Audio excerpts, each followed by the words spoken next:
Olá, seja muito bem-vindo a mais uma aula de Química. Sou o professor Ariel e na aula de hoje nós vamos falar sobre os modelos atômicos. Nós vamos falar brevemente sobre os modelos atômicos de Dalton, Thomson, Rutherford e Bohr. Tá bom, pessoal? Vamos lá então. O primeiro modelo atômico que surge é o modelo atômico de Dalton, em 1808. É importante salientar que a ideia ela já existia em algum momento da história. Se vocês pararem para lembrar, para pensar, eu já falei para vocês de Leucipo e Demócrito, que traziam a ideia de que existiria uma parte da matéria que seria indivisível. Átomo surge daí. A é de não, do grego não, e tomos é de parte, ou seja, aquilo que não tem parte. Mas qual que é a diferença entre o modelo atômico de Dalton e de Leucipo e Demócrito? Leucipo e Demócrito não sugeriram um modelo atômico. A coisa estava no campo da ideia, tá? No campo da filosofia. Dalton, por sua vez, chegou a essa conclusão através de um método de validação do conhecimento, através de experimentação. É muito importante a gente salientar isso daí, tá bom? Quais que eram as características do modelo atômico de Dalton? O modelo atômico de Dalton, então, ele era conhecido como modelo de bola de bilhar. Ele, através de alguns experimentos e também das teorias propostas por Lavoisier e Proust, chegou à conclusão que os átomos seriam esferas maciças, indivisíveis e indestrutíveis. Que um elemento químico seria um conjunto de átomos, assim como a gente já viu nas aulas anteriores. Se eu tiver átomos iguais, eu tenho um elemento químico. Lembra que eu não estou falando de ligação entre átomos, eu estou falando de um conjunto de átomos iguais. Átomos diferentes iriam possuir tamanho e peso diferente, tá? Então, tamanho e massa diferente. Um átomo A teria um tamanho X, um átomo B, Y, tá bom? E que as substâncias diferentes seriam formadas pelas combinações diferentes desses átomos. Quanto mais átomos eu tivesse, mais possibilidades de fazer novas substâncias eu teria, tá bom? E olha só, o modelo atômico de Dalton, ele surge em 1808. Quase 100 anos depois, eu tenho o modelo atômico de Thomson. É importante dizer para vocês que Thomson não acordou e pensou assim: rapaz, vou desenvolver um novo modelo atômico. Não gosto de Dalton. Não, isso não acontece, tá, pessoal? Quando a gente pensa em modelos atômicos, às vezes acontece isso. Professor, por que eu estudo todos se eles foram substituídos? Nem sempre eles foram substituídos. Um modelo atômico surge após o outro na tentativa de explicar coisas que o modelo anterior não conseguia. Dalton estudava a questão de matéria e tudo mais, e propôs aquele modelo. Thomson também estudava matéria, mas ele estudava as características elétricas da matéria. E o modelo atômico de Dalton não conseguia explicar algumas das coisas que ele observava. Então, Thomson precisou elaborar um novo modelo atômico. Quer dizer que o modelo de Dalton não serve para mais nada, professor? Não. Ainda hoje, para explicar comportamento de gases, por exemplo, nós usamos o modelo atômico de Dalton. Tá? Então, eu não vou simplesmente descartar o conhecimento. O conhecimento é dinâmico, ele vai se transformando com o tempo. Mas eu não preciso necessariamente simplesmente me desapropriar daquele conhecimento. Então, vamos voltar aqui para o modelo atômico de Thomson. Thomson fazia um experimento usando o tubo de raios catódicos. E nas observações e nos resultados desses experimentos, ele chegou à seguinte conclusão: o átomo ele era um fluido positivo incrustado de cargas negativas, mas ainda assim ele era neutro. Agora, como o átomo já tinha partes, ele tinha uma parte positiva e uma parte negativa, fazia sentido de alguma forma com que a matéria tivesse ali algumas características e que se relacionasse com a eletricidade, né? Elétron, eletricidade, tá bom? O modelo de Thomson foi conhecido como o modelo de pudim de passas, mas em muitas regiões do país a gente não consegue imaginar esse pudim de passas. Eu mesmo, quando estava no ensino médio, quando falava pudim de passas, eu conseguia imaginar mais ou menos um manjar com as ameixas, né? Mas não estava lá dentro, só estava do lado de fora. E aí comecei a imaginar de maneira diferente. Uma coisa que está no dia a dia de quase todo brasileiro, não no dia a dia, mas principalmente na época do Natal, no final do ano, é o panetone ou chocotone. E aí, observando os desenhos, fazendo alguns estudos, eu consegui imaginar que o modelo de Thomson, para a gente aqui, seria mais fácil falar que ele parece um panetone, onde a massa do pão seria esse fluido de carga positiva. E as frutinhas cristalizadas ou as gotinhas de chocolate seriam os meus elétrons, de modo que o todo ele é neutro, né? Mas eu tenho distribuído ali carga positiva no fluido, né, na massa do pão, e cargas negativas, que seriam as frutinhas. Então, o modelo de Thomson, que é um modelo tradicionalmente conhecido como bolo de passas, mas para a gente conseguir imaginar de uma forma melhor, eu falo que é o modelo do panetone ou do chocotone, tá bom? O modelo de Rutherford, ele surge quase ali um pouco mais, quase 10 anos depois, né? 8 anos ali, se a gente fizer a conta direitinho.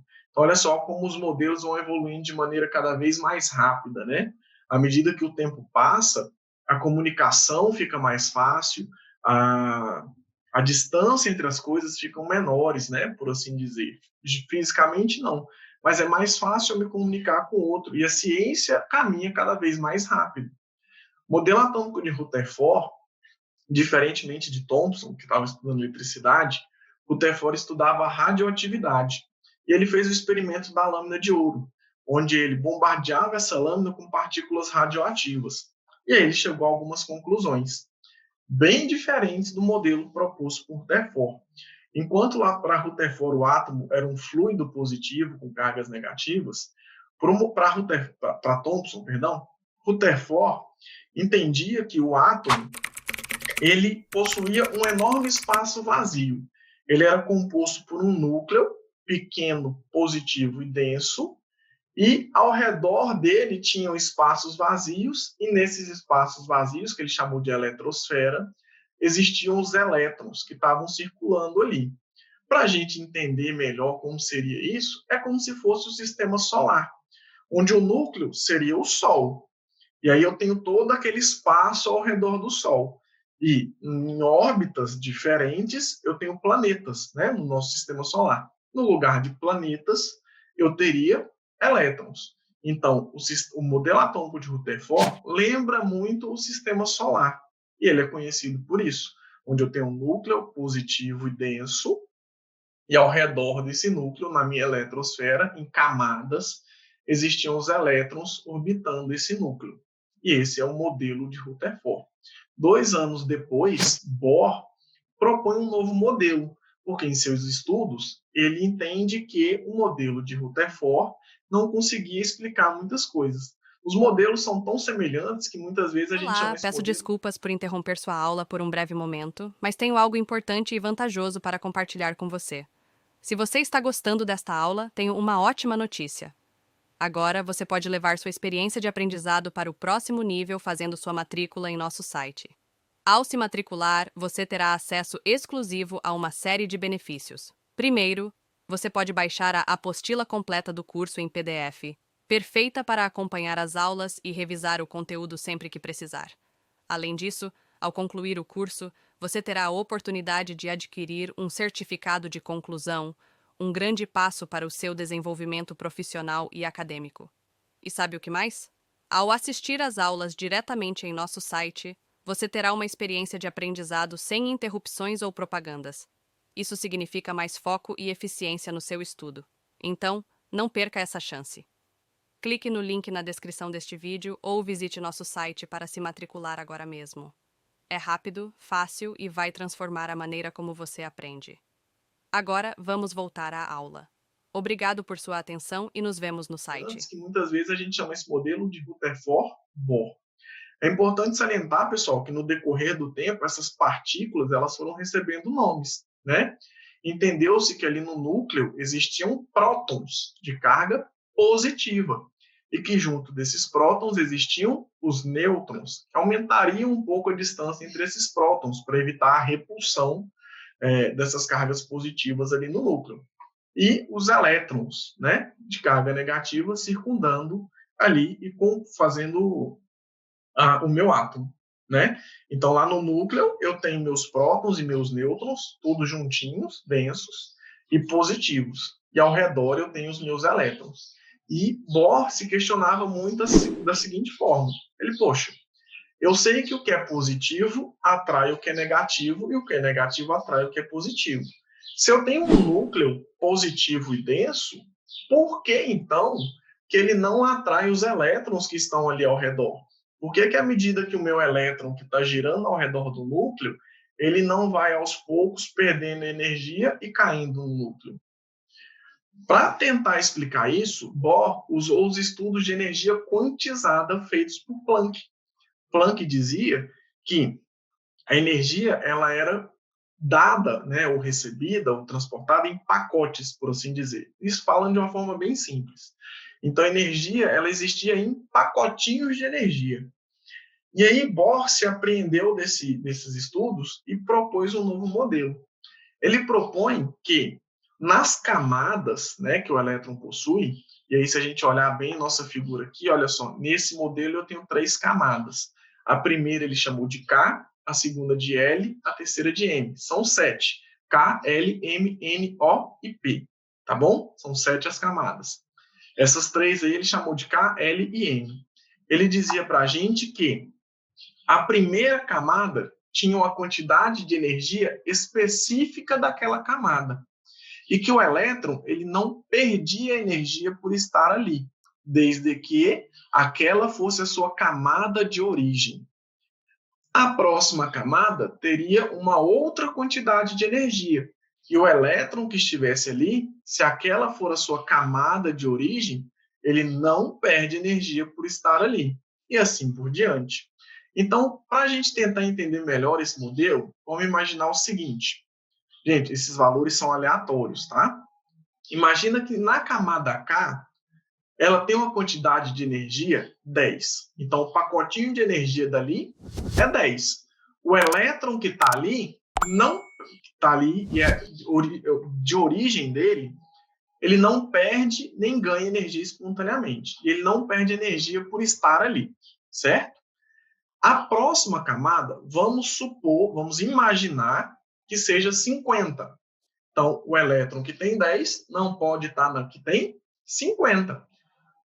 O elétron que está naquela camada de origem que tem 50 não perde energia espontaneamente, porque ele já tem 50, o pacotinho dele é 50, ele está ali e aquele é o lugar dele, né? É como se aquela camada fosse a casinha dele. Ele está ali em movimento naquela camada, na casinha dele, mas ele não precisa sair dali, ele não perde energia por estar ali. O que pode acontecer, segundo as explicações de Bohr, é o seguinte: se por algum motivo externo eu fornecer energia para esse elétron que está ali na primeira camada, né, que é de 10, que a gente falou, e eu forneço a quantidade exata de energia que ele precisa para passar para a próxima, então olha só, ele está ali na que tem 10. A próxima tem 50. De 10 para 50, 40, né? Então, se eu fornecer 40 de energia para esse elétron, ele tem 10, pega 40, agora ele tem 50.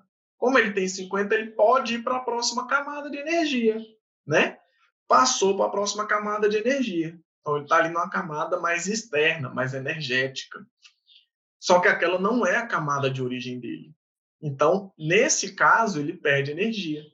E aí, ele volta para a camada de origem e essa energia que ele perdeu, ele emite na forma de luz, numa onda eletromagnética, tá?